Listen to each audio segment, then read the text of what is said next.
기도하겠습니다. 좋으신 아버지 하나님, 오늘도 저희들에게 이 말씀의 자리를 허락하여 주시고 또 말씀 앞에 서게 하시니 감사를 드립니다. 언제 어디서나 우리가 무엇을 하든지 우리의 마음이 하나님의 중심 가운데 있게 하시고 주의 말씀을 들을 때 그 말씀을 따라서 우리가 전적으로 순종하면서 주님의 길을 바르게 걸어가는 하나님의 사람들 되게 하여 주옵소서. 그래서 아버지 하나님, 내 뜻대로 내 욕망대로가 아닌 내 뜻과 욕망을 주님의 십자가 앞에 내려놓고 주님의 길을 따라 바르게 순종하며 살아가는 우리의 믿음의 여정이 되게 하여 주옵소서. 이 시간 말씀으로 나갑니다. 오늘도 진리와 생명이 되는 말씀을 들려 주시옵소서. 우리 구주 예수 그리스도 이름으로 기도드립니다. 아멘. 오늘 우리에게 주신 말씀은 민수기 20장 10절에서 13절입니다. 모세와 아론이 회중을 그 반석 앞에 모으고 모세가 그들에게 이르되 반역한 너희여 들으라.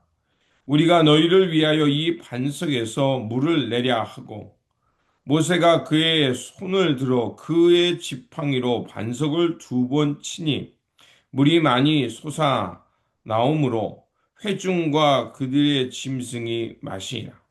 여호와께서 모세와 아론에게 이르시되 너희가 나를 믿지 아니하고 이스라엘 자손의 목전에서 내 거룩함을 나타내지 아니한 고로 너희는 이 회중을 내가 그들에게 준 땅으로 인도하여 들이지 못하리라 하시니라. 이스라엘 자손이 여호와와 다투었으므로 이를 무리라 하니라. 여호와께서 그들 중에서 그 거룩함을 나타내셨더라. 아멘. 오늘 본문 말씀은 물이 또 없자 백성이 원망하는 사건 속에서 모세가 반석을 두 번 쳐서 물을 내는 사건의 말씀입니다. 인생의 광야길에서 가장 힘든 것 중에 하나는 반복되는 어려움일 것입니다. 그리고 끝나지 않은 갈등 속에서 인내하는 것이 인생의 광야길에서 어려움일 것입니다. 이스라엘 백성들은 또다시 물이 없자 이제 불평했고 모세와 아론은 그 백성들의 원성을 하나님께 가지고 나아갑니다. 하나님은 모세에게 이제 그 목말라 하는 그들에게 반석에게 명령하여 물을 내라라고 말씀하셨습니다. 그러나 모세는 분노에 찬 나머지 하나님께서 반석을 향해 명령하라고 했는데 자기 의지대로 지팡이를 두 번 쳐서 반석에서 물이 나오게 됩니다. 결과적으로는 물이 나왔지만 하나님은 이 사건을 통해서 우리에게 교훈을 주십니다. 바로 하나님의 일은 하나님의 방식대로 해야 한다는 것입니다. 말씀을 듣는 순간 나의 감정보다 먼저 하나님의 뜻을 먼저 헤아리는 것이 중요하다는 것입니다. 모세는 굉장히 분노한 상황이었습니다. 모세와 아론이 회중을 그 반석 앞에 모으고 모세가 그들을 향하 이르되 반역한 너희여 들으라. 우리가 너희를 위하여 이 반석에서 물을 내랴. 굉장히 분노의 감정이 쌓여 있죠. 우리가 공동체 생활 또 우리가 함께 살아가는 사회 속에서 내 감정이 상할 때가 있습니다. 또 갈등이 끝나지 않은 상황을 보면 참 우리는 지칩니다. 그럴 때 그 감정과 갈등에 매몰되기보다는 우리가 잠시 그 상황에서 벗어나서 하나님 앞에 조용히 엎드리는 것이 중요하다는 겁니다. 이렇게 감정보다 하나님의 자리, 하나님의 영광을 먼저 찾는 것이 중요합니다. 그런데 모세는 그만 그 순종의 자리에서 그 감정적으로 다가가다가 결국 자기 중심적인 행동을 하게 된 것입니다. 하나님의 방법을 따르는 길은 우리가 단순하지만 때로는 우리가 그것을 내 임의대로 하게 되면 복잡하게 됩니다. 하나님은 반석을 향하여 명하라고 말씀하셨지만 모세는 지팡이로 그것을 두 번 치게 됩니다. 하나님의 방식은 말씀이었지만 모세는 힘과 행위로 그 문제를 해결하려고 했던 것입니다. 겉으로는 하나님의 능력을 드러내는 것 같았지만 자기의 욕망, 자기가 드러나는 상황이 될 수 있었고 결국 하나님은 그 행동에 대해서 묻게 됩니다. 오늘 우리가 하나님의 공동체를 이루며 하나님께서 부르심의 자리를 감당해 갑니다.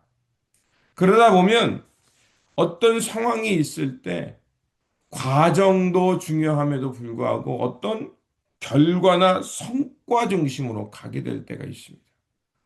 그럴 때 그리스도의 공동체로서의 그 우리가 질서 또 공동체 의식보다는 경쟁하게 돼요. 내가 옆 교회보다 더 빨리 무엇인가를 해야지. 더 큰 사이즈의 공동체를 이루어야지. 더 화려한 건물을 지어야지. 이렇게 가게 되면 우리가 다시 한번 멈춰 서서 우리가 지금 공동체를 통해서 이루고자 하는 것이 또 우리 공동체를 향한 부르심이 무엇인지 생각해 보아야 합니다. 우리의 신앙에 또 말씀을 순종하며 가는 이 신앙 생활 속에서 우리가 하나님의 말씀을 온전히 따르고자 하는 이 중심을 잊지 말아야 합니다. 결국 하나님의 영광을 드러내는 것은 온전한 순종뿐입니다. 하나님은 그들에게 묻습니다. 너희가 나를 믿지 아니하고 이스라엘 자손의 목전에서 나의 거룩함을 나타내지 아니하였다라고 모세와 아론을 책망합니다. 이 부분은 모세와 아론을 문책하고 미워하는 것이 아니라 우리가 오늘 하나님의 길을 따를 때 과연 우리가 어떤 마음으로 따르고 있냐는 겁니다. 자칫 잘못하면 하나님의 일을 한다고 하면서 내 영광을 드러낼 때가 있고 하나님께 순종하겠다고 하면서 내 업적을 드러낼 때가 있는 것이 우리의 현실이고 우리의 잘못된 습성일 수 있다는 겁니다.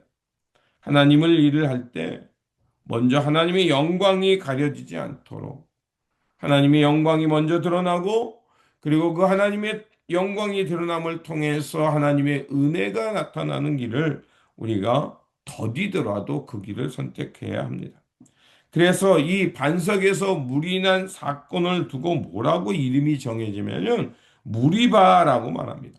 무리바라는 것은 하나님과 사람이 다투었다는 의미를 가지고 있습니다. 인간의 불순종이, 불신이 결국 하나님과의 관계를 깨뜨리고 그 다투는 결과를 낳았다는 것입니다. 이 사건은 우리에게 말하고 있습니다. 하나님의 일을 감당하고 하나님께 순종하며 갈 때 감정에 앞서지 않도록 조심하라는 겁니다. 온전히 하나님의 방식으로 말씀을 따라 순종해 가는 일에 집중하여 하나님의 영광을 드러내라는 것입니다. 그러므로 우리가 광야 같은 삶을 살아갈 때 때로는 어려움이 문제가 반복되고 갈등이 일어나겠지만 그러나 그 속에서 사람의 힘, 사람의 행위로 하지 마시고 먼저 하나님의 말씀을 붙잡고 하나님의 뜻을 구하면서 하나님의 말씀을 따라 바르게 순종하며 우리의 이 신앙의 여정을 잘 마무리하시기를 주님의 이름으로 축원드립니다. 기도하겠습니다.